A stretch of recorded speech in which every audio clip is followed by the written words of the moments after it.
We're fearlessly talking about the biggest stories that matter to you the most. Breaking news, John Calipari is finalizing a 5-year deal to become the Arkansas Razorbacks' next head coach, covering college sports like no one else. The biggest guests in sports. We now welcome in Hall of Famer Jim Calhoun. Such a pride I had, I came to Connecticut. The legend, Tim Tebow, joins us. We'll run it back. I like it. The legend, Herschel Walker.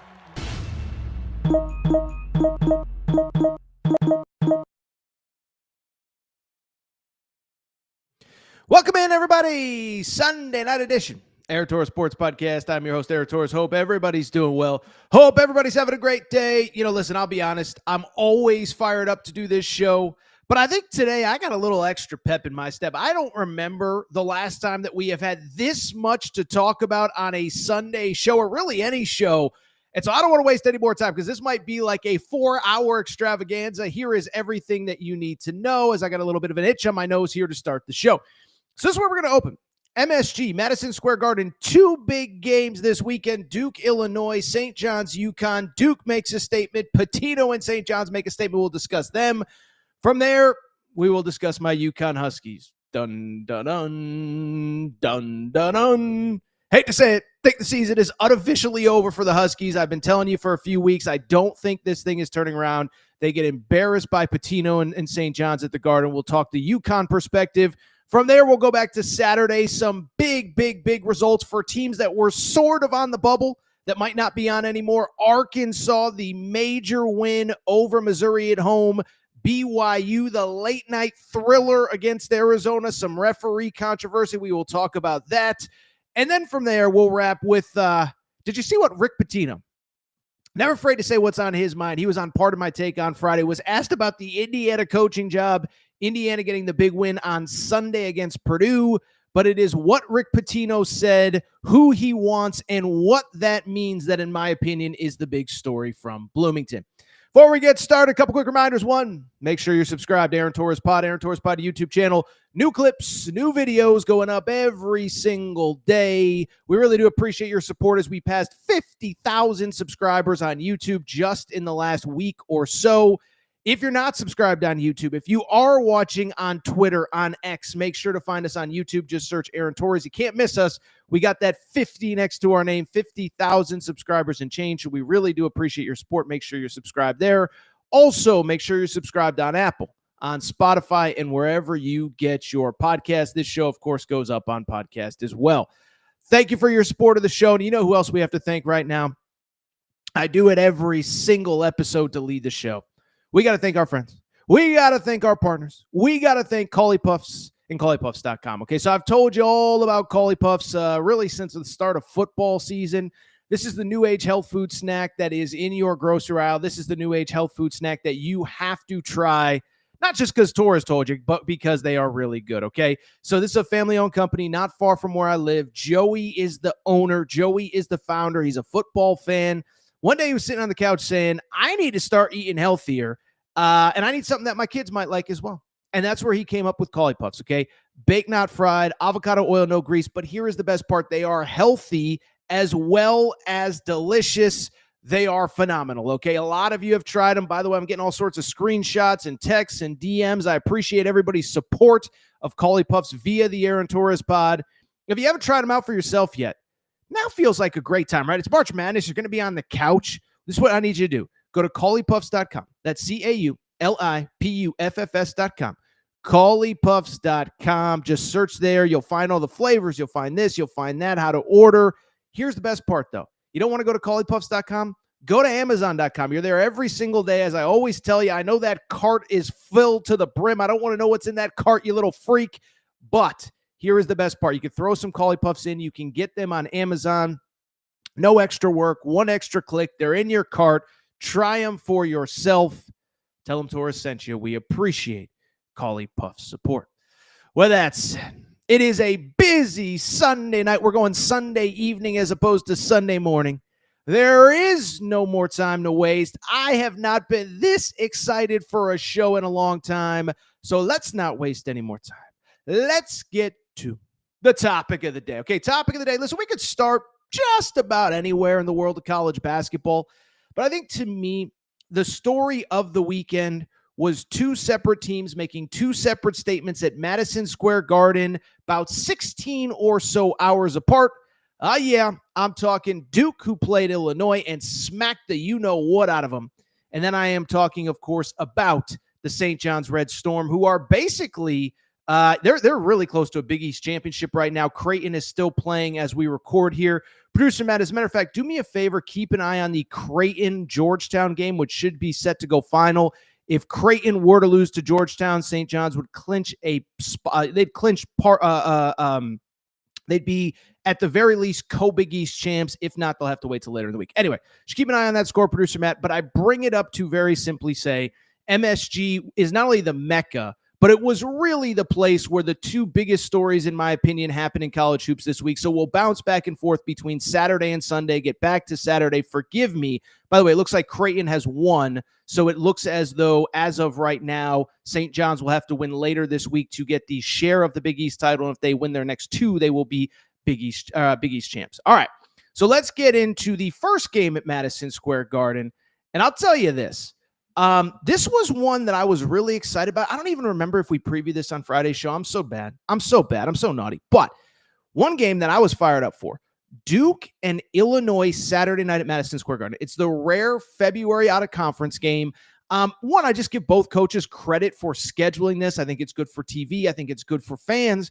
But I also thought it was kind of a good barometer for where Duke is. Listen, Illinois is not playing well right now. Yes, I am a guy that was hyping them up in the middle of the season when they were destroying everybody in the Big Ten. They have not been playing well.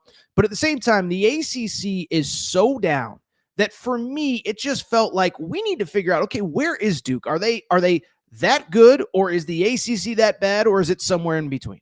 Well, we got sort of an answer on Saturday night because a statement was definitively made at Madison Square Garden.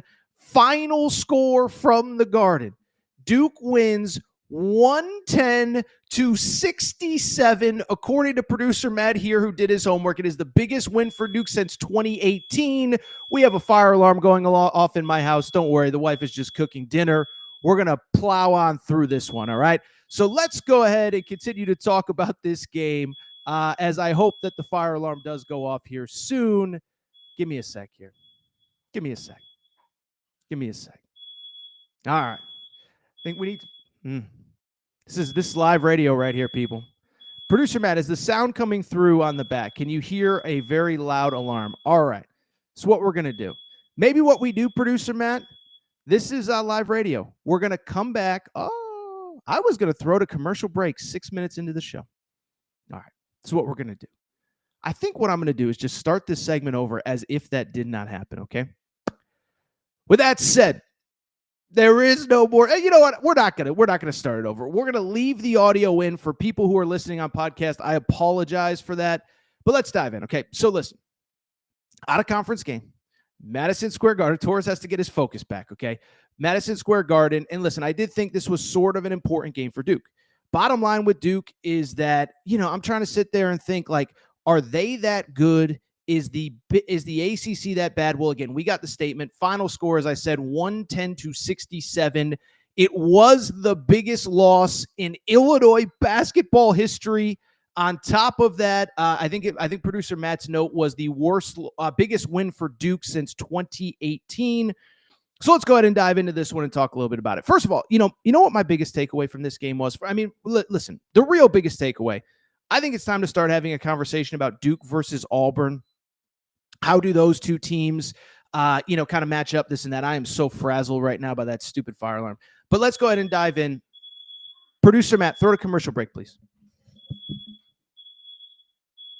What's up, everybody? It's AT, and listen, long day of podcasting. Sometimes don't always look the best. So look at this. It's a little bit not great, okay? Well, here is the great news. The great people at Filobox said, Torres, you're a professional. You just got 50,000 subscribers on YouTube. You need to look better. And so they sent me a couple awesome things. I want to pull them out for you right now. This is all from the winter collection, by the way. Spring collection is coming out. We got the vest, very, very, very nice. The sweater, very professional for when I go to professional events. We got these nice blue jeans. I think the question now everybody's asking is, Torres, how do you actually look when you put that stuff on? Let's find out. Well, what do you think? Sweater fits perfectly.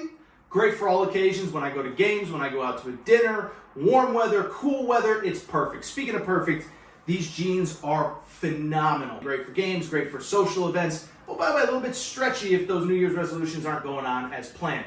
Really quickly, we got to try out. Let's try out the vest. It fits perfectly, not a surprise. So here's the deal. If you want to look as good as Torres, this is what I need you to do. I need you to go to fioboc.com. That's F-I-O-B-O-C. Fioboc.com. And here's the best part. For listeners to the Aaron Torres pod, you get 20% off with code Torres20 at checkout. We also put a referral link in all of our YouTube videos. Thank you to Fioboc. By the way, make sure you're following them on social media at F-I-O-B-O-C. Thank you to Fioboc. You want to look as good as Torres, check them out. Again, promo code Torres. All right, everybody. I'm back. Good to be back. Let's dive into the big story. I'm going to start over. Hopefully, I can edit around this and post, whatever. Topic of the day, in my opinion, college hoops. I can't believe we're doing this. College hoops. We had a pair of very big matchups at Madison Square Garden. And man, oh man, oh man, do I think we got statements on both of these games and both of these teams, okay? So the biggest story, in my opinion, came at Madison Square Garden, both Saturday and Sunday, okay? So the first game, Duke faces Illinois. The second game on Sunday, St. John's faces UConn. And let's just say I think we got statements in both games. So let's go ahead and dive into both of them, and let's talk a little bit about them. First off, let's start with the Duke-Illinois game, Saturday night, Madison Square Garden. I mean, first of all, and by the way, for people who have been live with us the whole time, I apologize. There's been some technical issues, to say the least. But the bottom line is pretty straightforward, is that, first of all, before we get into it, I want to go ahead and give credit to Duke and Illinois for scheduling a marquee out-of-conference game late in the year at a moment in time that they don't have to do that, right? Duke probably knew that the ACC wasn't going to be very good. Illinois has enough tough games in the Big Ten. It would have been easy for Duke to say, let's coast to the ACC tournament. Let's get that number one seed. Let's lock things up. Illinois, of course, the opposite. Hey, we're playing enough good teams in the Big Ten. Why are we worrying about scheduling Duke? But I think these two schools knew it was good for college basketball. I think they knew it was a good test. Unfortunately, one team passed the test with flying colors. The other team, not so much, as Duke gets the win. Final score, 110-67. And in my opinion, from the Duke side of things, I think a statement was made. And that statement might just be, people, Duke just might be the best team in the country. I've been fighting for Auburn since the day the season started. But after that performance and with what Auburn's kind of done the last week or so, it's kind of hard. It's kind of hard to say otherwise. So let's go ahead and dive in. 110-67. You know what I loved about this game?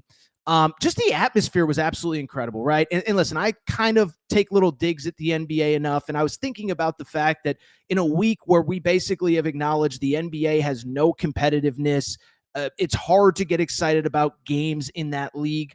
I was thinking about how awesome this game was at tip-off. Neutral site, both fans showed out. Great atmosphere. It felt big Saturday night. And then within like 5 minutes, it was just completely over. Okay, Duke just ran away with this game. And really, as far as I'm concerned, there were a couple big takeaways. The first big takeaway to me, listen, I have been one that has been hesitant to crown Cooper Flagg. Listen, he's an incredibly talented player. I love what he's about. I love what he does. But listen, I've been doing this long enough to kind of know, like, look, sometimes we get a little bit overboard with these freshmen. I've had so many guys since I've started doing this. Oh, he's the best this since that. He's the best player since that. He's the best freshman since that. And it's like, I hate when the media always feels like it has to one-up each other. Like, this ain't First Take. This ain't MJ versus LeBron. It's okay to let a 17-year-old develop at his own pace. And so I have been hesitant to really say, not that I haven't been hesitant to be positive about Cooper Flagg, but I have been kind of, let's pump the brakes on just how good this kid is, okay? Well, I bring it up because the brakes are, the foot is on the gas, foot is off the brakes. He is phenomenal. Finished this game, 16 points, 7 rebounds, 5 assists. And what stood out to me watching this kid, one, plays his best really in big games. I know a Kansas fan, a Kentucky fan will tell you he didn't play well late, but even in the Kentucky game, even in the Kansas game, he was really, really, really good, even if it didn't end well. But two, watching him, it just struck me how complete his game is, everything he does, and the level that he does it. I mean, you watch him, what does he not do? First of all, 17 years old, just turned 18. I believe he's the second youngest player in college basketball behind Jaden Quaintance at Arizona State. What does this guy not do well at the college level? Elite scorer when he wants to be, put up 40 against Miami a few weeks ago, gets to the rim, finishes with both hands, makes teammates better. The thing that stood out in that game, he was rebounding like a grown man, like ripping the ball off the rim, 3 feet above the rim. And it's just like the kid was absolutely incredible in this game. Listen, we could continue the Janai Broome versus Cooper Flagg conversation, but he is just so phenomenal. He is the best freshman in college basketball. He's going to be the number one pick. I know at various points I've said, well, what about this guy? No. Cooper Flagg is going to be number one. It's not even comparable. With due respect, like Kaspris Yakashonis from Illinois, people are talking about as a top 5 pick. He wasn't even in the same ballpark, same stratosphere as Cooper Flagg. But beyond that, I think what it said to me is a couple things. Is one, Duke is really good, man. And like the thing with Duke is Cooper Flagg gets so much of the hype. I don't think people realize how good everybody else around him is. All 5 starters scored in double figures. How about this? Their leading scorer was Isaiah Evans, 17 points off the bench. The other thing that stands out, all the pieces complement each other nicely. I know that John Shire's got kind of a long way to go before he's Coach K, before we start comparing him, before this, before that, whatever. But at the same time, it's like that is just a really well put together basketball team. And so now as we sit here with 2 weeks left in the regular season, Duke is sitting at 24-3 overall. They only have 1 loss in the ACC. Like I said to lead the segment, to me, I have been hesitant to crown Duke too quickly. But I got to say, I think they might be the best team in college basketball officially, okay? And it's funny, really, why I've been so hesitant to crown Duke is because there are really, in my opinion, 3 reasons that I've kind of given Auburn the edge all season long. 1, Auburn's really good. That's obvious. It goes without saying. We'll get back to that in a minute. 2, with Duke, everyone has questioned the quality of the ACC. How good are these wins? How bad are these teams? Are they just beating up on inferior competition, or are they actually really good? And then 3, it's just hard in this era to get really excited about a team full of freshmen in this world of college basketball that we live in now. And so I've been hesitant to give Duke too much credit. Let's see how the season unfolds. They're in the ACC. They're a very young team. But the last couple of weeks have sort of been crystallizing, haven't they been? From the Auburn perspective, listen, Auburn's still a really good team. And I think Auburn is kind of in that kind of end of season mode. They're an older team. They've been through it before. It's the end of the year. They've destroyed everybody in their path. And I do think when you beat the number 2 team in the country on the road in the manner that they did, it's hard to then get fired up the following game, following week, whatever. Last 2 games kind of left a little bit to be desired. Arkansas at home, Georgia at home, both bubble teams, neither win particularly impressive, although we'll talk about Arkansas in a second. But they haven't been playing particularly well. But to me, this is really more about Duke. And first of all, from the ACC side of things, like I know it's very easy to question how good the competition is in the ACC. I get it. I do think it's worth noting, though, and this is something I always say. Like I always say this during football season, like, early in the season when a team will play 2 or 3, FCS or group of 5 teams early in the season. And what do I always say? If you win every game 42-10 or 49-3 or 52-3, I'm not going to discredit you because you beat bad teams by a big margin. And that's kind of how I feel about Duke in the ACC. Duke in the ACC right now, I get that the competition isn't good. They're sitting at 15-1 overall with 4 games to go. But it's not just that they're 15-1 in a bad league. They're destroying everyone right now, okay? So Duke is literally obliterating everybody. I went back and looked at some of these scores. I mean, it is a joke what they are doing to the rest of the ACC. Outside of the Illinois game, they won by 18 at Virginia the other night. They won by 36 against the Stanford team that isn't terrible. They won by 21 against Cal. They won by 29 against Syracuse, 27 against North Carolina. You go through the games. I believe of their 15 ACC wins, 13 are by double digits. So I know the league isn't good. I also know they are destroying everybody. And then finally, let me say this. I get that they're a team that is going to rely on freshmen in a tournament that has been dominated by older teams throughout the years. But let's not forget, who are the teams that have won with prominent freshmen?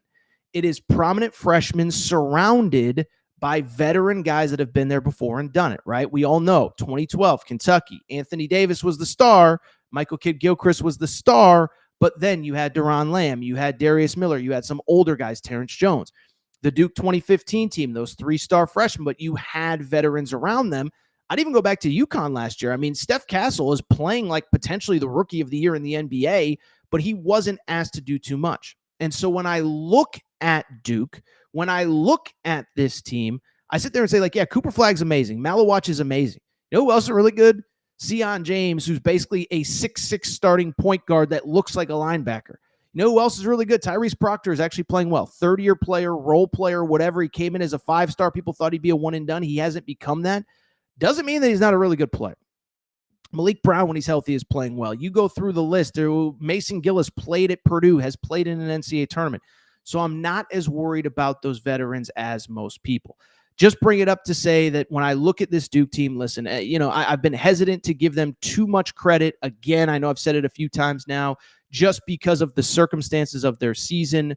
But I also think it's time to acknowledge that right now they are certainly playing as well as Auburn. We got plenty of time before we get to having to decide who's better to fill out a bracket, but they are playing as well as anybody in college basketball.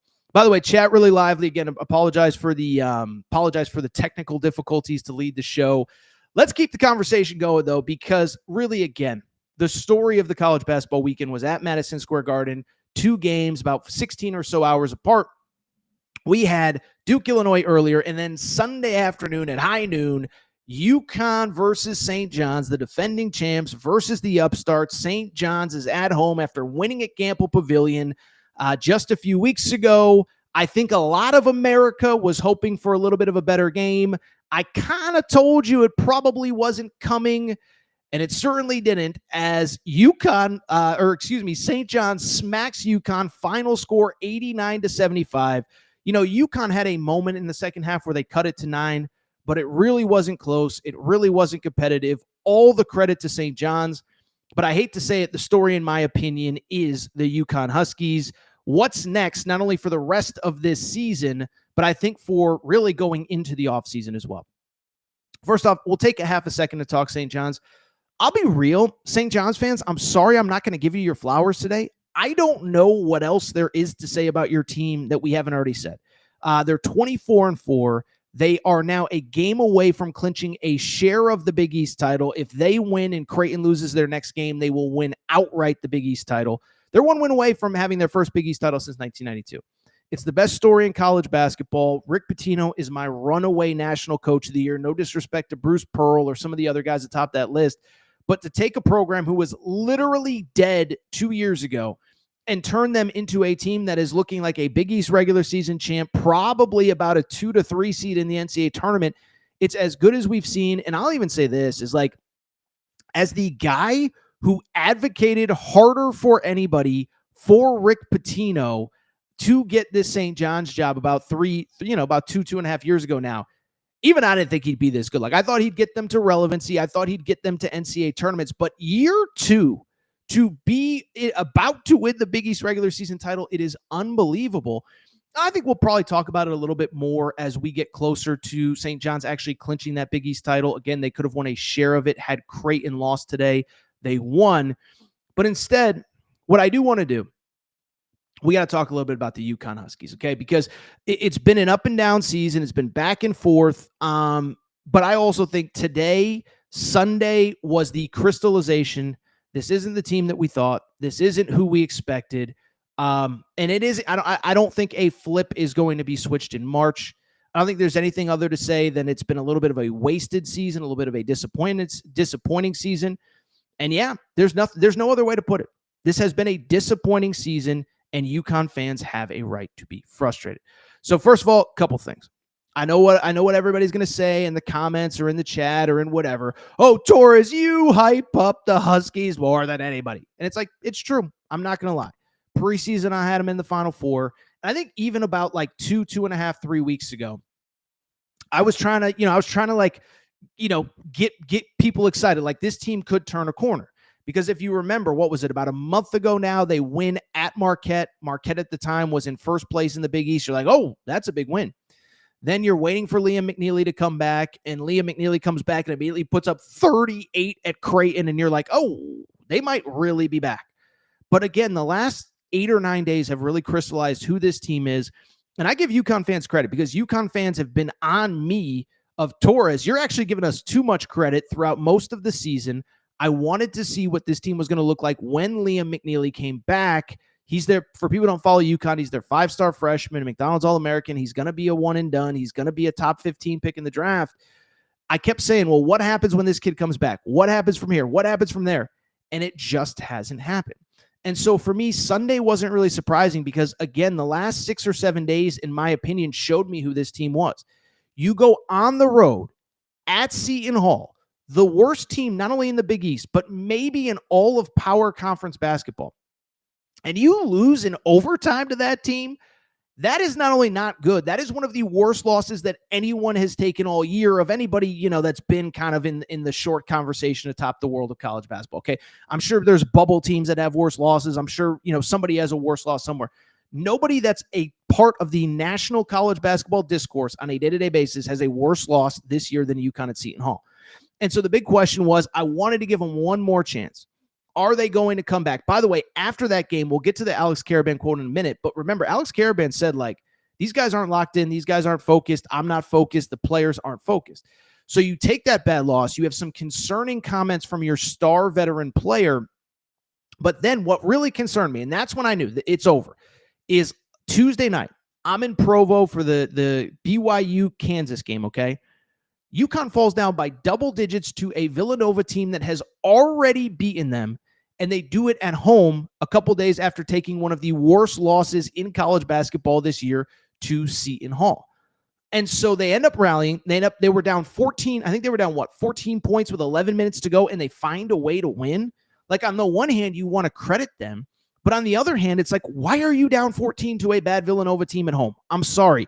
You don't get, if you show up hungover for the test, you don't get credit for getting a passing score. Because, so I couldn't give them too much credit. And then coming into the St. John's game, I'll go back to what we talked about on the show on Friday, is I previewed all the big games, and I said, look, I think there's a lot of people that are waiting for this magic UConn flip to switch. It ain't happening. I said it reminds me of the Super Bowl with Kansas City, and I know Kansas City ended up winning a lot of close games, but what I said was we were all sitting around that Super Bowl party, and all the casuals were like, well, you don't bet against Kansas City, and then they're down 17-0. And if you were paying attention, you're like, oh, they have no shot. They can't block Philly's defensive line. They have no shot. Kansas City is not coming back to win because the name on the front of their jersey is Kansas City, and it's the exact same with UConn this year. I said they weren't going to win. They get blown out, and that's exactly what happened. And so there's no doubt the season is a disappointment. There's no doubt that Dan Hurley, I think, has to be looking ahead to next year. Bill Self had the famous quote after losing in the opening round of the NCAA tournament last season. We already started looking ahead to next season a month ago. That's kind of got to be where UConn is. And listen, I've talked about UConn a lot on this show. We have to give them credit for what the last 2 seasons have brought, but we have to call this season a disappointment too. And I'm just going to spend a few minutes explaining just how frustrating this season has been for UConn fans. And it's not because UConn fans are spoiled, and it's not because UConn fans don't deserve a bad season like everybody else. It is because so many things have gone wrong, some things out of the team's control, but most of them in their control. Let's be perfectly honest. First of all, injuries are part of the deal. UConn's had some bad luck with injuries. Liam McNeely, their best player, gets hurt. First game of the Big East play. You think they're starting to get better. They're starting to turn a corner. He misses a month, okay? He comes back, but in the process, Hassan Diarra, who we've had on this show a million times, I love Hassan, would do anything for the kid. He's dealing with knee tendonitis. He's the starting point guard. He can play limited minutes, so those things are unfortunate. What also is indisputable is that there's just a lot of guys who have not progressed and have not developed the way that any UConn fan hoped, and I know any way that the staff hoped. Alex Karaban is a 2-time starter on a national championship team. Sean Miller earlier this year called him one of the great winners that we have ever seen in the history of college basketball. He is a great winner. He is not playing well this year, though. Statistically, he is averaging the most points that he has ever averaged. His shooting numbers are as low as they have ever been. 33% three-point shooter on the season for a guy that over the course of his career, especially 2 seasons ago, he was a 40% three-point shooter. Last year, he was a 38% three-point shooter. He's at 33% right now. I looked it up. I think it's 7 of the last 10 games he hasn't hit double figures. Listen, I'm not saying he's a bad kid. I am saying it's a disappointment, though. There's zero doubt in my mind about that. Aiden Mahaney. Listen, One thing I will give myself a little bit of credit for, in the portal, I thought he was always misdiagnosed at UConn. A lot of people thought, he's one of the best players in the portal. I said, he's all right. I think he's going to be the seventh man. I think he's going to hit a couple threes off the bench. I hate to say it, he's basically unplayable. Listen, again, you don't want to pick on any player individually, but at the same time, this was a kid that was brought in to be a difference maker on this team. UConn had success with Cam Spencer last year. Well, Aiden Mahaney right now is averaging 4.6 points per game on 13 minutes, 32% three-point shooting.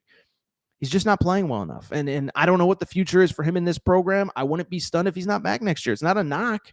This is the world of college basketball that we live in. It's the NIL world. It's the portal world. There are expectations when you're brought in to and expected to step in and play a big role. 3 sophomores. Solo ball, Jaden Ross, Jalen Stewart. Listen, the one thing about Dan Hurley, he has been great over the years about developing players and about getting players really to make a jump from their freshman to sophomore year. Solo ball has done that, but Jalen Stewart and Jaden Ross are struggling as well. I don't know what their futures are at UConn. I hope they stick with it. But again, this is a program that saw Jordan Hawkins go from 6th, 7th man to lottery pick 2 years ago. Donovan Clingan made a leap. Adama Sanogo made a leap. Those guys have not. And so I just think you look at it, and it's just a frustrating season. The big men probably haven't been consistent enough. And it's just been a very disappointing, frustrating season for the Huskies let me put it this way. A lot more stuff has gone wrong than has gone right. Now, I haven't looked at the chat, but I know what people are going to say. Torres, how are you going to blame the players? Where is the blame on the coaches? Well, producer Matt, do we have the clip or the tweet or whatever of Alex Caravan last week after the Seton Hall game? Because he said something that was jarring to me. He said, and this is a direct quote from his press conference, "Us players don't take every game seriously and don't treat every game life or death the way that the coaching staff does, and it's our fault. It's completely on the players. We didn't show up ready to play. We were soft the entire game, and it's on us." And so everybody wants me to bash Dan Hurley, and why is he doing this? And he's overrated. And Torres, you give him too much credit, and you won't criticize him. When a player says us players don't take every game seriously enough, that's a locker room issue. And at some point, there has to be some pride in the UConn basketball team. I'll take it a step further. I tweeted this out. Producer Matt, do you have my tweet from Sunday, the St. John's game? I think I have it. Okay. I said, I've never seen a Dan Hurley team bullied the way they were bullied by St. John's. St. John's bullied them. St. John's punked them. And that's okay. Credit to St. John's. But with UConn, I don't want to take away from St. John's. I do want to credit what they did. And I don't want to, again, completely absolve Dan Hurley. But at some point as a player, you have to have some personal pride as you're getting shoved around by the other team that's about to take the Big East regular season title. So credit to St. John's. Again, if there's St. John's fans in the chat or St. John's fans listening on podcast, I apologize that I am not giving you enough credit for what you did. I am not giving you enough credit for the season that you're having. But Sunday to me was about UConn. There's no magic elixir. There's no magic fix. And I think there's already talks about the offseason at UConn, what's next, and how to get this fixed. By the way, UConn has 3 McDonald's All-Americans coming in next year, so hopefully that's a good start. But obviously they're going to have to hit the portal as well. All right, so what we're going to do, we're going to take a quick break, come back. When we come back, a little bit of bubble talk. Arkansas was on the bubble. Are they still? Big win over Missouri.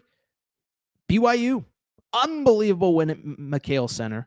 Oh, by the way, Torres called it. Oh, by the way, there was some controversy at the end. Arizona fans are mad at me because I'm not defending them. We'll talk about them, and we will wrap. Did you see what Rick Pitino said about the Indiana coaching job? Quick break. Be right back. What's up, everybody? It's AT, and listen, long day of podcasting. Sometimes don't always look the best. So look at this. It's a little bit not great, okay? Well, here is the great news. The great people at Firebox said, Torres, you're a professional. You just got 50,000 subscribers on YouTube. You need to look better. And so they sent me a couple awesome things. I want to pull them out for you right now. This is all from the winter collection, by the way. Spring collection is coming out. We got the vest, very, very, very nice. The sweater, very professional for when I go to professional events. We got these nice blue jeans. I think the question now everybody's asking is, Torres, how do you actually look when you put that stuff on? Let's find out. Well, what do you think? Sweater fits perfectly.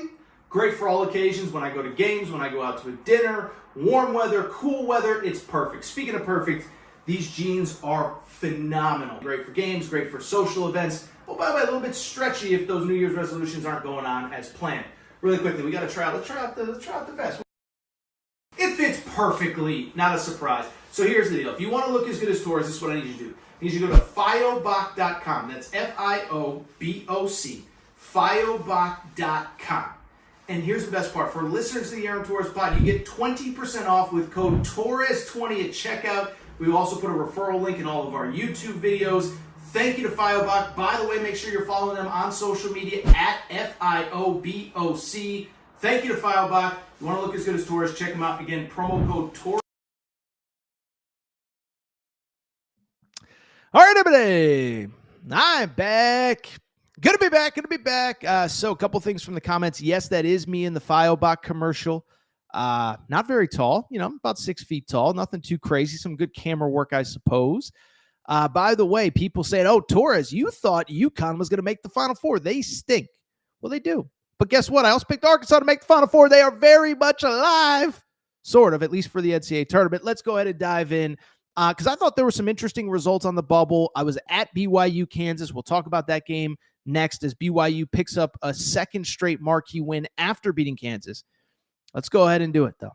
Let's talk about the Arkansas Razorbacks and the Missouri Tigers. So Arkansas, to me, just big picture, 30,000-foot view, very interesting team. We all know how bad the start was. And then you get to February and, basically you get the Kentucky win. That's unbelievable.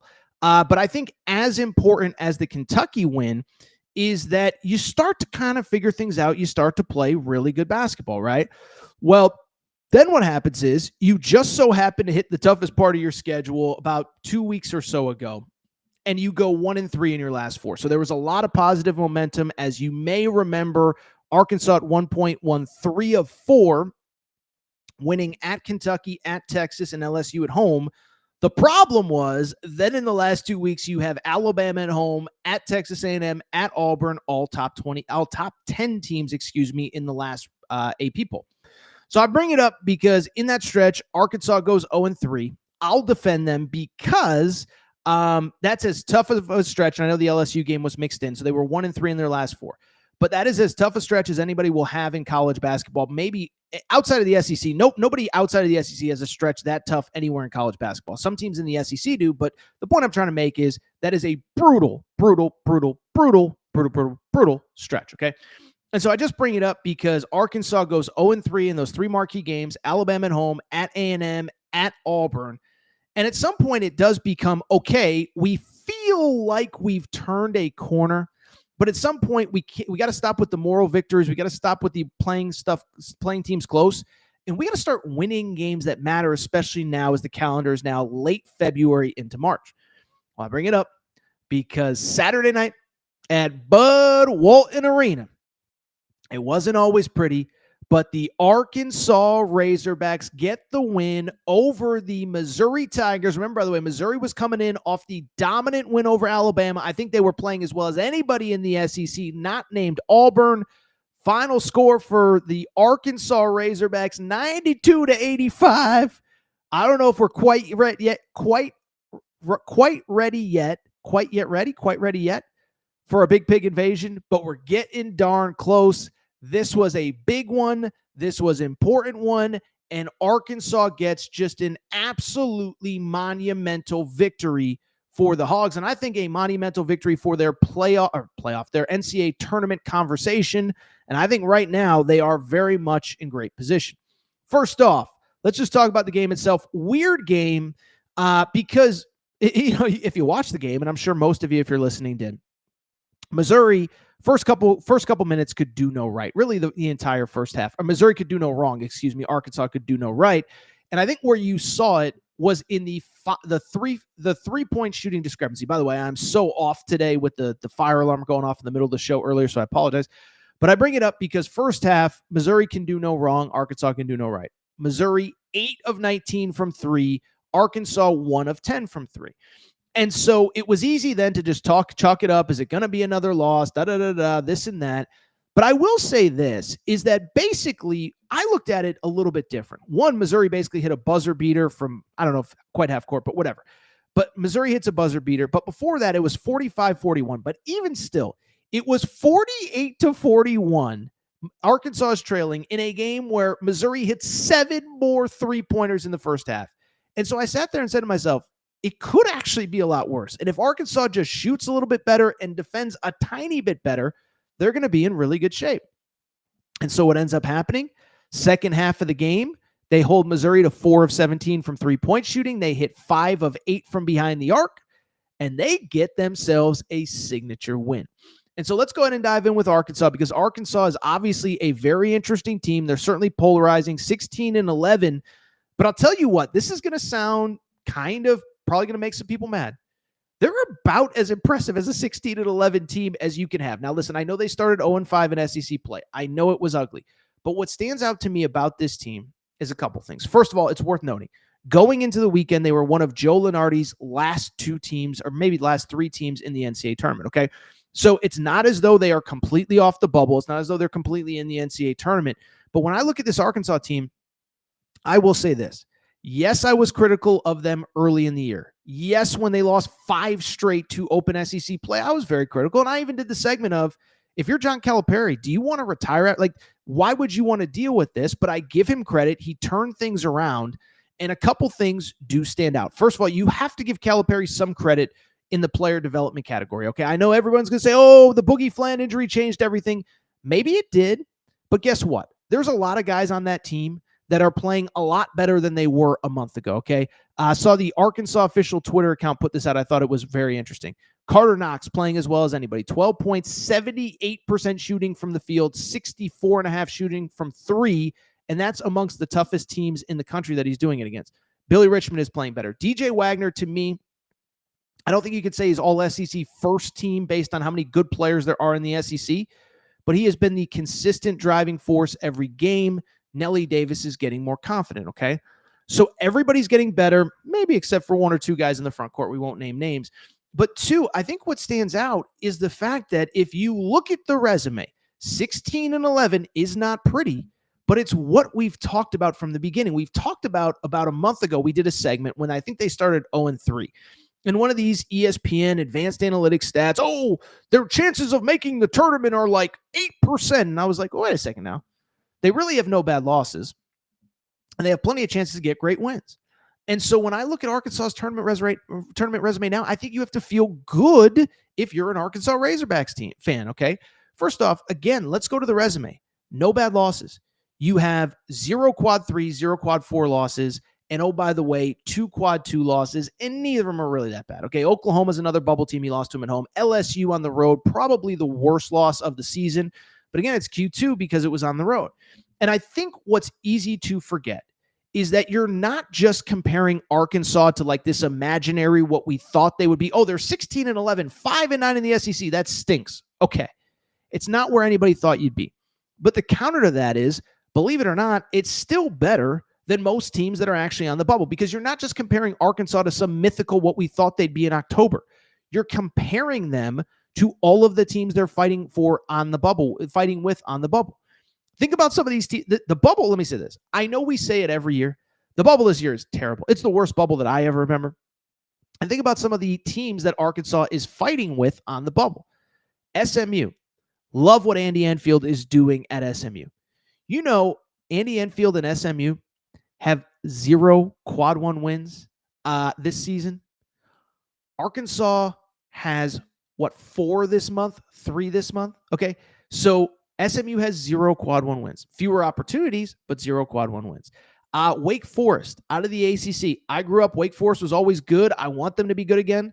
They just lost to a bad NC State team after losing to a bad Florida State team a few weeks ago. They already had a quad 3 loss. They just picked up 2 more quad 2 losses, and they don't have nearly as many good wins as Arkansas does. And so Arkansas's resume has never been that bad.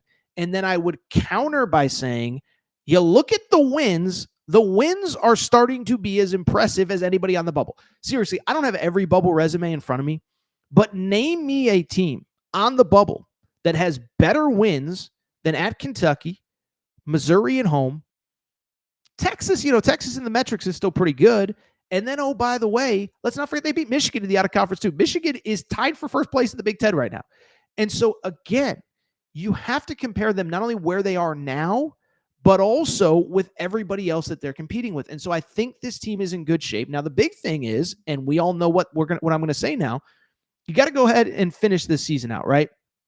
You just got through arguably the toughest 5-game stretch of your schedule. I mentioned it a minute ago, but Alabama at home, that's not easy.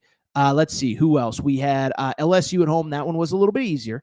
But Alabama, LSU, at A&M, at Auburn, Missouri at home. That's 4 top 15 teams. That's 4 teams that are good enough to go to the Final Four. You end up going 2-3 in that stretch and getting a nice win over Missouri. Now here's the reality as well. The next 4 games are about as easy as you're ever going to get in SEC play. You have, over the next 4 games, Texas at home. You already beat them. Texas just lost to South Carolina on Saturday night. Texas's first loss, South Carolina's first win in SEC play this year, okay? You got to win that game. South Carolina on the road. That is a must win game. I've seen a lot of Arkansas beat writers say this. My buddy Jackson Collier said it a few times. Going into February, and really after you got that Kentucky win, you got some momentum, there were 2 games that you just could not lose. You cannot lose to LSU at home. You take care of business. You cannot lose to South Carolina on the road. So if you're looking for a positive, you're 1-0 and can't lose games, you got to beat South Carolina next week. And then the final 2 are not easy, but they are manageable. At Vandy. Vandy's a house of horrors for just about everybody this year. Doesn't change the fact that that's a winnable game. And then also you close with Mississippi State at home. So listen, we are still talking about a stretch that could feature 3 NCAA tournament teams. Texas, Mississippi State, and Vandy are all very good, but 2 of them are at home. At South Carolina is as easy of a road game as you're going to have in this league, if such a thing exists. Arkansas, you just got to do the damn thing right now. Do the darn thing. Like, you're right there. You're right on the cusp. And I'll tell you what, again, I think if you go 3-1, you're not even on the bubble. You don't have to do anything at the SEC tournament. I think you're in great shape. You go 2-2, you're probably on the bubble, probably on the right side. You just have to win these games that you have to. And listen, we'll talk about, again, if you lose this game or you lose that game or what happens with this one. I can't speak to every possible result because, again, you're not just comparing resumes. You're also talking about the bubble situation for other teams and other leagues as well. I think Arkansas is in very good shape right now, though, and I'll even take it a step further. If you were asking me, does Arkansas miss the tournament or do they get into the tournament comfortably, like as a, 8 seed or 9 seed, relatively comfortably, all things considered? I would actually take they get in relatively comfortably. Now you just got to do your job. But again, if you can win at Kentucky, if you can beat this Missouri team at home, you could beat just about anybody. Credit to Arkansas. They had been so close against Alabama, so close at Auburn, so close at A&M. They get that second signature win that they desperately needed. All right, let's switch gears to another big game with major, I guess you could call them bubble implications, but let's talk about BYU at Arizona. By the way, producer Matt, I'm going to call for the audio here pretty quickly, so just make sure you're ready, okay? But BYU, listen, BYU was definitely on the right side of the bubble coming into the weekend. And you could argue that by the time they played Arizona, with some of the losses this weekend, SMU getting destroyed by Clemson, Georgia losing, Texas losing, you could argue that BYU maybe wasn't even on the bubble going into an Arizona game. And by the way, they weren't going to be punished for losing at Arizona, which is a really good team. But BYU was coming off that Kansas win. And listen, I said coming into the week, I said, I think BYU's actually playing really well. I know everybody wanted to make it about Kansas being a train wreck, which they are. But I said, I also think this BYU team is playing pretty well. As a matter of fact, coming into the weekend on our Friday show, I previewed all the big games. And while everybody was just kind of looking past this one, BYU, they just beat up a bad Kansas team, Torres. And by the way, I love Arizona too, so this isn't a knock on Arizona. I had a little bit of a different perspective on BYU, Arizona. And as far as this game is concerned, I'm actually going to call for the upset. Okay, I'm actually going to predict BYU goes on the road and gets the win at McHale. Now, I've been to McHale, just like I've been to Marriott Center, an incredible place to watch a game. The crowd is going to be great, but I think BYU is desperate. So there you go. I don't know what everyone else in the national media had to say about this one going into the weekend. But I know not many people picked BYU to go into McHale and win as a 7.5, 8-point underdog in one of the toughest places in college basketball. But they get the 96-95 win. And boy, oh boy, is there a lot to discuss. First of all, I'll say this. I think you could argue this was maybe the best, certainly most entertaining game of the weekend in college basketball. Like, Duke was incredible. St. John's was incredible. But as far as the quality of game, the quality of play, the quality of effort on both sides, this felt like a Sweet 16 Elite 8 game. I don't have the stats in front of me of this team only led by that much, that team only led by that much, but it just felt like BYU came out, guns blazing, Arizona matched them, and it was back and forth, back and forth, back and forth all game. And you can see why it is a score that is with a 96-95 final score. All you need to know, and I don't think this is a reflection of the defense as much as good offense, both teams shot over 54% from the field. Both shot over 45% from three. It's worth noting, both shot over 70% from the foul line as well. So great offense. You know, listen, we have to be realistic. The defense could have been better on both sides. But obviously, at the same time, we also have to address the elephant in the room. Because the game did come down to one big play late in the game. For people watching on YouTube, just so you know, we can't show highlights. It's against YouTube rules. ESPN has the highlights. But I will just say that with about 10 seconds left, BYU trails by one. Caleb Love had just made 2 foul shots to take a 1-point lead. BYU comes down. They dump the ball to Richie Saunders, who is an absolute star. He pump fakes once. He pump fakes twice. He pump fakes 3 times and kind of throws his shoulder into, I believe it was Toby Awaka's hip. He gets the foul call. It is chaos. And he gets 2 foul shots, makes them both, and BYU escapes with the win. And so after the game, listen, I gave all the credit to BYU going on the road, having that kind of moment. And of course, the second that I did that, and I love Arizona fans, maybe this is the first time Arizona fans will ever be mad at me. But listen, I said, like, it was a great game, whatever. And I think with the Arizona side of things, 2 things can be true. It was a terrible call. It was an abysmal call. It was awful. And I understand Arizona fans' frustration. By the way, whenever you know the name of a referee after the game, it's never good. Let's just say Tony Padilla ain't getting a lot of positive press out there in Tucson right now. And I hate to say it, Arizona, I do understand your frustration. But while I understand your frustration, here's the bottom line. At home with a week off, you also gave up 94 points in the first 39 minutes and 50 seconds of this game. And so I don't want to diminish how incredible BYU was offensively, but I also don't want to diminish the fact that, like, you get 2 more stops, this isn't even up for debate, okay? And it's hard for me to feel sympathy about a sketchy call when you're at home. You allow the other team to shoot 45% from 3, 54% from the field, and yes, it came down to a crappy call, but it doesn't have to come down to that if you come out and take care of business. By the way, Arizona fans want to get mad at me? Guess what? You know who else sort of agrees with me? Arizona coach Tommy Lloyd, because this is what he had to say after the game. It's a bad call. I mean, like, whatever. What am I going to say? I mean, you hate for a game to be decided by that. I mean, Trey, I feel horrible for him. The guy didn't play in the second half. I tightened the rotation. He played good defense. Guy's pivoting, throws his shoulder at him, throws up a shot and falls down. It's a foul with 2 seconds to go. I mean, listen, it's the Big 12. That's what I'm told. And the guy who called it's one of the best refs. So, you know, we got to live with it. But step back. They scored 93 points up to that point. There you go. Tommy Lloyd said the same thing I did. You gave up too many points at home, didn't get enough stops. And so that is my take on the referee. Now let's talk about BYU. Because again, I know I'm coming off the Provo high. I know I was just there. I just saw the whole operation in person. But if you listen to Tuesday night show after the game, what did I tell you? This isn't a one-off deal. BYU is for real. And I think with this win, they are officially off of the bubble. And I think not only are they off the bubble, I think they are officially a team that you can circle as a team that can absolutely do damage in March. And at this point, I'd almost expect them to, okay? So first of all, with BYU, the Kansas thing was not a one-off deal, okay? And by the way, the Arizona thing is not a one-off deal either.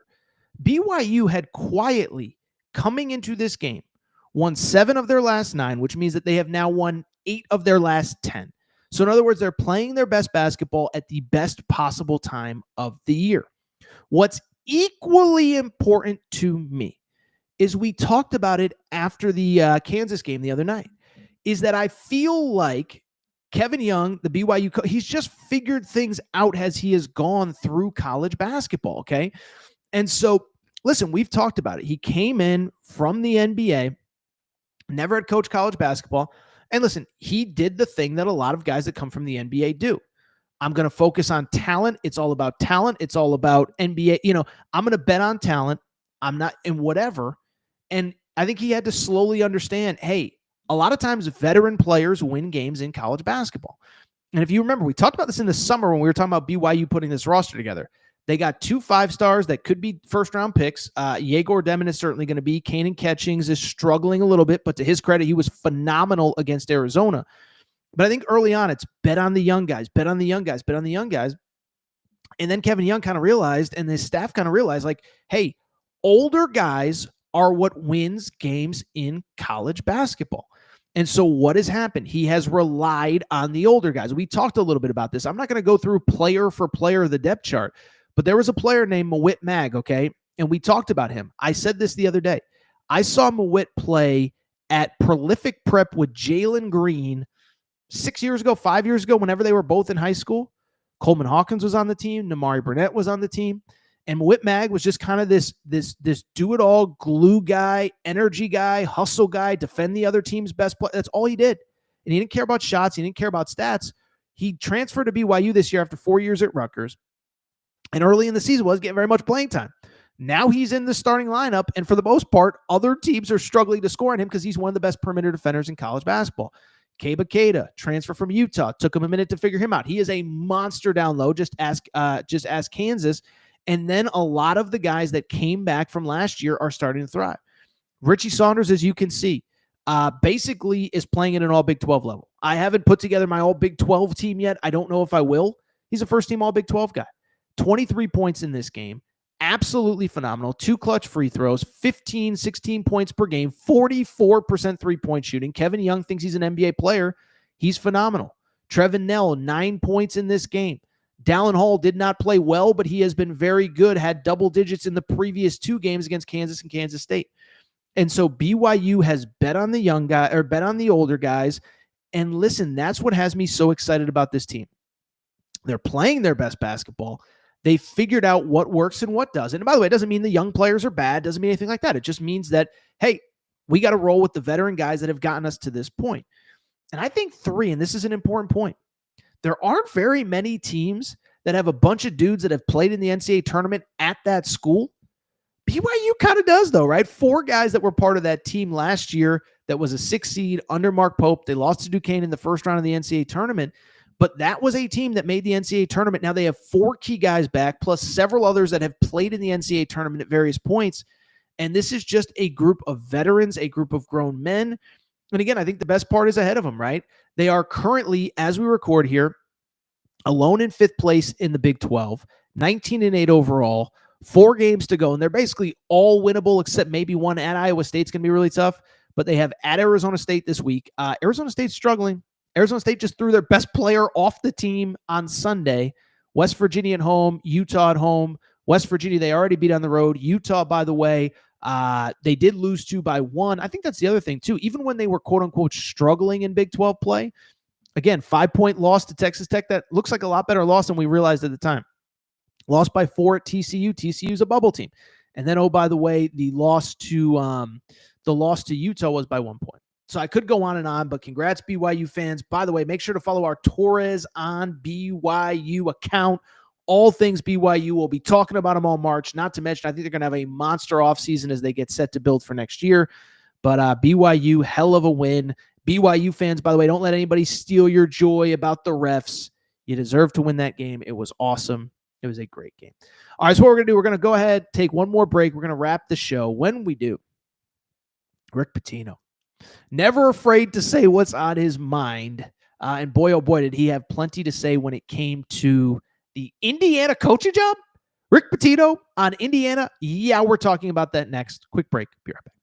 What's up, everybody? It's AT, and listen, long day of podcasting. Sometimes don't always look the best. So look at this. This is a little bit not great, okay? Well, here is the great news. The great people at Firebox said, Torres, you're a professional. You just got 50,000 subscribers on YouTube. You need to look better. And so they sent me a couple awesome things. I want to pull them out for you right now. This is all from the winter collection, by the way. Spring collection is coming out. We got the vest, very, very, very nice. The sweater, very professional for when I go to professional events. We got these nice blue jeans. I think the question now everybody's asking is, Torres, how do you actually look when you put that stuff on? Let's find out. Well, what do you think? Sweater fits perfectly.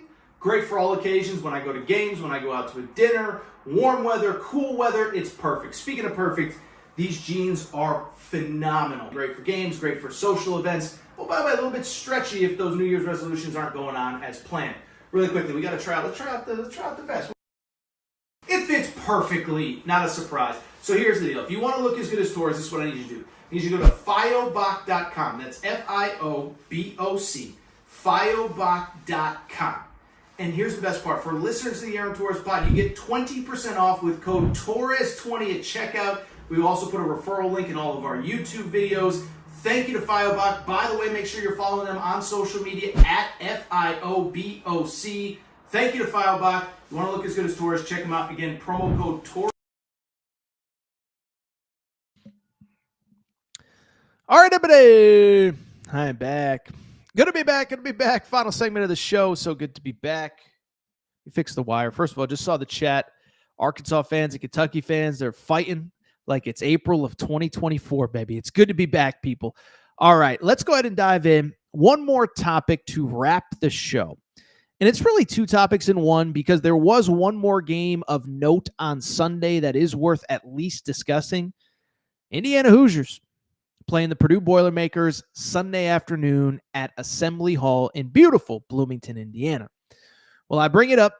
Indiana gets the win 73-58.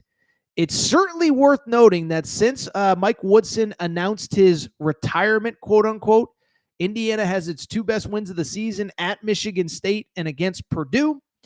And you want to go ahead and give Indiana a ton of credit here because the bottom line is this is a great win against your big rival.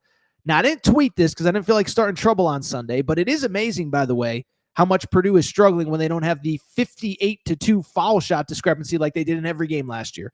But also, credit to Indiana. And by the way, credit to Mike Woodson, who we know will not be back as the coach next year. You know that over the last 4 years that he was head coach, during what is the best era of Purdue basketball probably ever, 2 number 1 seeds, Final Four, national runner-up, Mike Woodson ended up going 4-4 against Purdue. So you want to credit him, but he's moving on. And obviously, look, it's a great win, but it also doesn't change the conversation about what happens now with the Indiana coaching job and who should be next. So we've talked a ton about this puppy. We've talked a ton about all different candidates, Billy Donovan, Brad Stevens early, Dusty May, who obviously signed a contract extension. By the way, for all things Indiana coaching search, make sure to follow our Torres on Indiana Twitter account, Torres on Indiana. Well, I bring it up because everybody's certainly got an opinion on what Indiana should do. And that extends to the coaching fraternity. Okay, so on Friday, I know this sound is a little bit old, but it's a great segment. Rick Pitino was on Part of My Take, obviously, of Barstool Sports. And one thing I'll say about Rick Pitino, you could tell he's feeling himself. You could tell he's swaggy Rick Pitino when he just starts commenting on things that have nothing to do with him. Remember, never forget, a few weeks ago, he was commenting on whether Kentucky fans should boo or cheer John Calipari, was commenting on Mark Pope's first Big Blue Madness a few months ago. I get it. I get he used to coach there. He's got his own team to worry about, whatever. But I bring it up because Rick Pitino was not afraid to weigh in and share his thoughts on who should be the next Indiana head coach. This via Part of My Take. Producer Matt, play the sound. Can I give you my pick? Yeah. Okay. So I'm going to have some people upset at me. If I was the AD at Indiana, and am I friendly with this person? Yes, I am. Do I have a lot of respect for this person? Yes, I do. But I would immediately not even interview anybody else and hire one of the premier coaches in all of college basketball, and that's Chris Beard from Ole Miss. I wouldn't even think about another person. He's perfect for that job. He's a tough, hard-nosed. The years I was sitting out I got friendly with him because he asked me to. He didn't know me, I didn't know him, to come out and speak to his team. He was at Texas Tech, and I went out and spoke to him. But I watched 2 days of practice, and I always judge a coach by his practices. And I have to tell you that those are some of the best practices and meetings with his team that I've ever witnessed. So now I am a gigantic fan of Chris Beard, and I think he would kill it at Indiana. He'd have him in the top 5 to 7 every single year. Remember, he brought Texas Tech to the championship game and could have won it if that young man didn't hit that from Virginia, that corner shot. Great shot that he did hit. So he's a superstar. How about Rick freaking Pitino? Big Rick energy, just not afraid to say exactly what he thinks. Hire Chris Beard. I wouldn't even call another guy. But what I will say is this, is that I think it's easy to dismiss, oh, Rick Pitino is just talking out of his butt. He's doing his Rick Pitino thing where he says whatever's on his mind at any given moment. I think this sound is very notable. I think it's very interesting. And I think it officially speaks to the fact that Chris Beard wants the job. Is Indiana going to go ahead and give it to him? Okay. So first of all, let me say a couple things. One, I've been doing this a long time. Okay.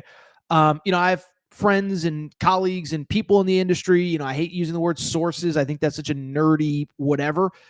But what I will tell you is that all the time, people hit me up. Hey, Torres, can you mention me for this? Can you talk about me for that? Can you do this? Can you do that? Blah, blah, blah, blah. I don't often do it unless I truly believe somebody is the right person for the right job or the right this or the right that. So there's that part of it, but there's the counter to it as well. There's been a couple times that I'm like, who would be great for that job?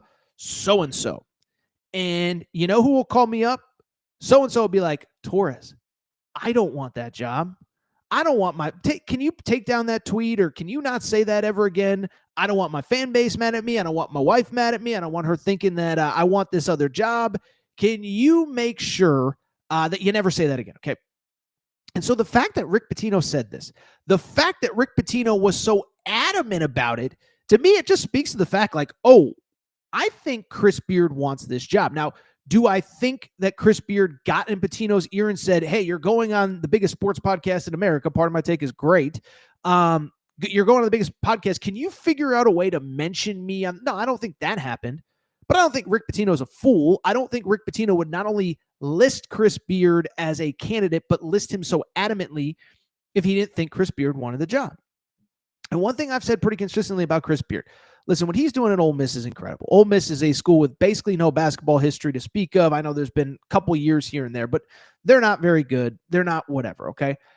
And so at the same time, he's not going to retire at Ole Miss. I think he feels like, listen, they gave me another chance. I'm not going to rush out of here. I'm not going to just take another job. But first of all, just look at his history, okay? This was a guy that he went to a D2 school, then another D2 school, then he goes to Little Rock for 1 year. Then he takes, don't forget, the UNLV job for a week. Then Texas Tech opens. He leaves for Texas Tech. Then he leaves Texas Tech for an in-state rival in Texas, okay? So this guy is not a lifer anywhere. I think he feels like he has done what he needs to do at Ole Miss. And I'll take it a step further. I stand by what I've said all along. I believe that he was ready to take the Arkansas job last year. People say, why would you take Arkansas? You're in the league, this and that. Remember, he was at Little Rock. He has a lot of ties to that community. And I believe if John Calipari hadn't kind of emerged out of nowhere, I believe he wanted that job. And I believe he probably would have gotten the Arkansas job. Okay. And so to me, I don't think he's a lifer at Ole Miss. I don't think he's not interested in the job. And I do think whether he explicitly told Rick Pitino or not, I do think he wants it. What's also interesting to me, by the way, I think everybody knows this, but why would Chris Beard want the Indiana job? Don't forget, he's never been at Indiana, but he does have ties to Bob Knight. He was Bob Knight's basically right-hand man at Texas Tech when Bob Knight was there. So the ties are there, and I think he wants the job. Now, there's a few other thoughts that I have on this. One, I was thinking this while watching the game. The thing about Chris Beard, which would be interesting if he got this job, he wouldn't be starting from scratch. Now, listen, there's going to be a lot of guys that enter the portal, but Indiana kind of proved on Sunday they got dudes on that roster. Miles Rice was, in my opinion, one of the best players in the portal this last season. Had 12 points, 2 steals, 3 steals, 2 assists on Saturday afternoon. Malik Renew was awesome, 15.6 boards, 4 assists. Trey Galloway's graduating. Some of these other guys are graduating. Mackenzie Mbako, in theory, is going pro. But he would not be starting with an empty cupboard. He would actually have a couple very interesting pieces on that roster. And so you bring in a great coach. You have a couple interesting pieces. To me, it's almost a no-brainer. Now, a couple of you, because I had people send me this clip on Friday, and my answer to the question was, like, what do you think of this clip, is very straightforward. My answer is, I believe Chris Beard is the best coach that Indiana can realistically get. Okay. In other words, try Brad Stevens. He's not coming. Dusty May just signed his extension. You could argue, would Billy Donovan be interested and available? Maybe. He's been out of college basketball a long time. Chris Beard is winning and winning big everywhere he goes, including at Ole Miss. Okay. And so I had some people like, well, why wouldn't you hire him? It's like, well, we know what happened previously. We know he was arrested. We know the charges were dropped. And to me, listen, Indiana fans, you can have your own opinion. I'm not going to tell you how you should feel. But to me, you just got to win, man. You just got to freaking win. Like, it's 2025. You haven't been to a Final Four since 2002.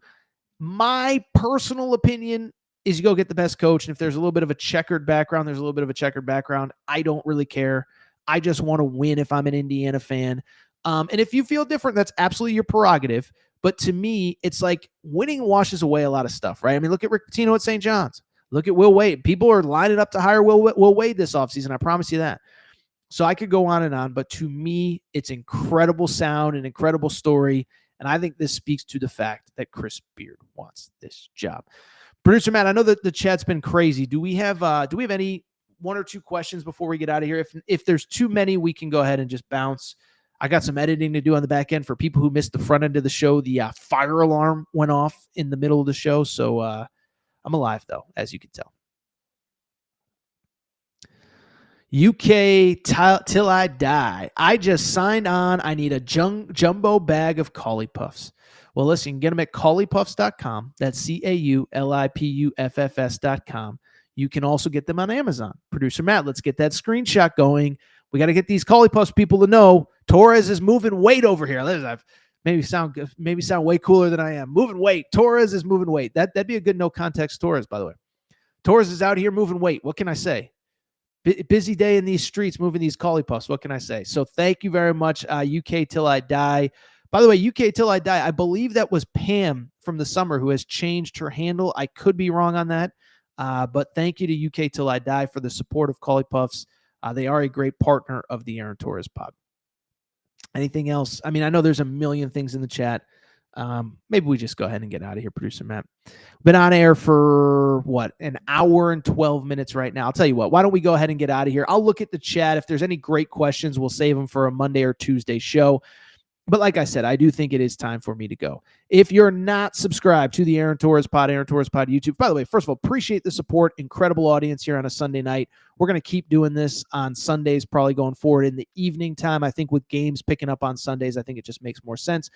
But if you're not subscribed to the pod, make sure to do so. Apple, Spotify, Amazon Music, Google Music, wherever you listen to podcasts, make sure you're subscribed. Also, make sure to rate and review the show. Give us a quick 5 stars. Let us know what you like, what you don't like, all that good stuff. Make sure you're following on social media at Aaron_Torres on Twitter, at Aaron Torres Pod on Instagram, Aaron Torres Podcast Questions at gmail.com, Aaron Torres Podcast Questions at gmail.com. Time for me to roll. For those of you listening on podcast, yes, the audio went out, or we had a fire alarm in the middle of the show. I think I'll edit that out of the podcast to start. But for those of you who have been with us from the beginning, we appreciate you. Shout out to Torrent Craig. Shout out to Rachel, who hates my voice. Shout out to JJ Reddick, UF.